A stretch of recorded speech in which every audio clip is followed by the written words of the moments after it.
गांव के किनारे एक साधारण सा घर था जहां रामदीन अपने 3 बेटों रवि, अमन और सुरेश के साथ रहते थे।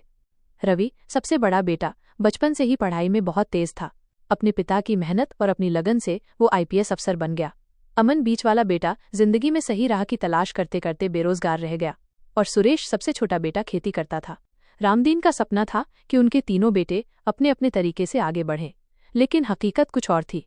गांव के लोग अक्सर कहते, रवि तो बहुत भाग्यशाली है, पर अमन का क्या, वो तो कुछ करता ही नहीं, और सुरेश तो बस खेतों में ही खो गया है। एक दिन रामदीन बहुत बीमार पड़ गए। तीनों बेटों को उनके पास बुलाया गया। अस्पताल में लेटे पिता ने मुस्कुराते हुए कहा, बेटो, मैंने तुम्हें अलग अलग रास्तों पर भेजा, लेकिन मंजिल एक ही थी, खुश रहना और दूसरों को खुश रखना। रवि ने कहा, पिताजी, मैंने कानून के जरिए कई लोगों की मदद की है। अमन ने उदासी से कहा, मैं कुछ नहीं कर पाया पिताजी। सुरेश ने कहा, मैंने खेतों में मेहनत करके आपका और पूरे गांव का पेट भरा। रामदीन ने तीनों का हाथ पकड़ते हुए कहा, अमन, याद रखो, इंसान की कीमत उसके पद या पैसे से नहीं, बल्कि उसके दिल से होती है। तुम बेरोजगार हो, लेकिन घर में सबसे पहले मेरी दवा लाने वाले तुम ही थे। यही तुम्हारी असली पहचान है। उनकी आंखों में आंसू आ गए। रवि, तुम्हारा पद तुम्हें सम्मान देता है, लेकिन सुरेश की खेती तुम्हें खाना देती है। और अमन का सेवा भाव हमें एक दूसरे से जोड़े रखता है।